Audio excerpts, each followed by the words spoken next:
Hey guys, welcome back to our channel. Today we are counting down the top 10 most insane high school football stadiums. Coming in at number 10, we have Watson Memorial Stadium. Watson Memorial Stadium was established in honor of Hobbs High School alums John Watson, who was a standout football player for the Eagles, who went on to play for the University of New Mexico before returning home to Hobbs and establishing himself as a successful businessman and civic leader.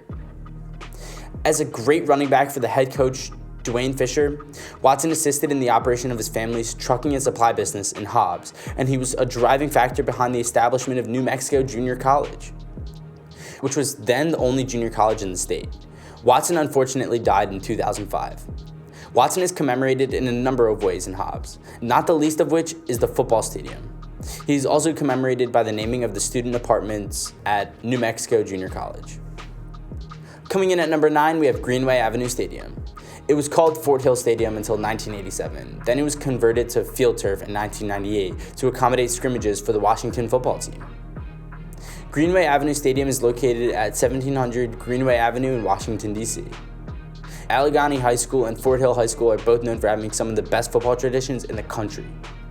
Allegheny had won 8 state championships since Maryland began formally hosting state football finals in 1974, while Fort Hill has won 7, despite the fact that Fort Hill has won 5 state championships since 2013.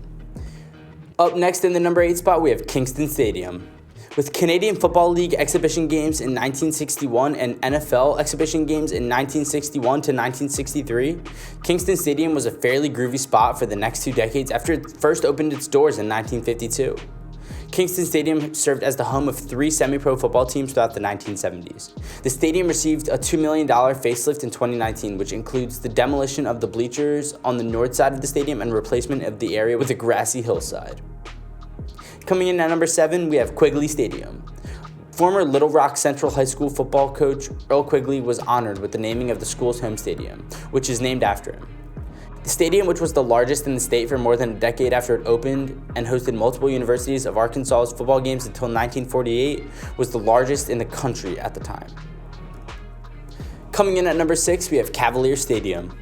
If you return to Dorman High School's football stadium by any chance of its nicknames such as Taj Mahal, the Palace, or the University of Dorman, people in South Carolina would immediately recognize that you were referring to the stadium.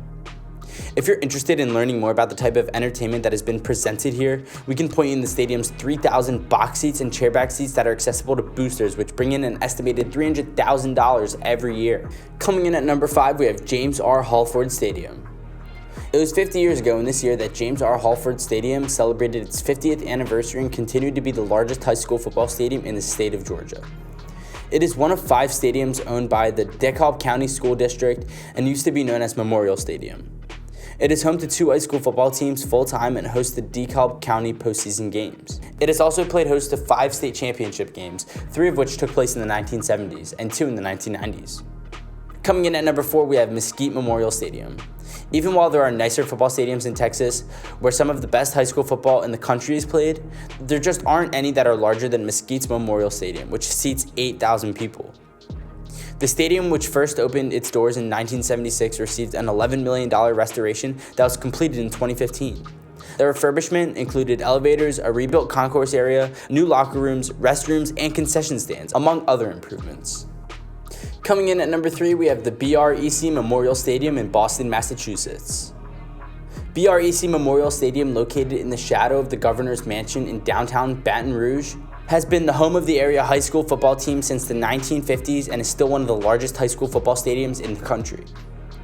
The Grantland Rice Bowl was held at the BREC Memorial Stadium from 1969 to 1973, and it was the most well-known event held there.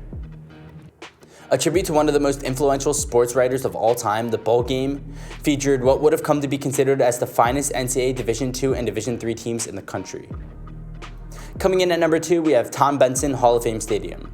The stadium, which was once known as the Fawcett Stadium before being renamed Tom Benson Hall of Fame Stadium in honor of the late owner of the New Orleans Saints, had a seating capacity of 22,400 and is an excellent fit for the school's long-standing football team, Canton McKinley.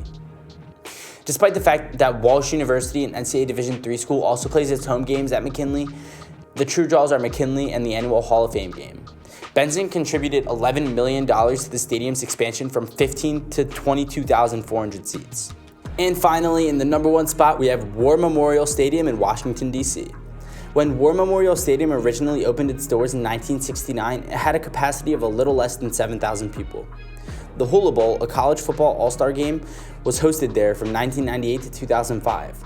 Well guys, thank you so much for making it to the end of the video. Be sure to smash that like button, subscribe to Sport Truffle, and ring that notification bell so you never miss a video. I'll see you guys next time and have a great day. Peace.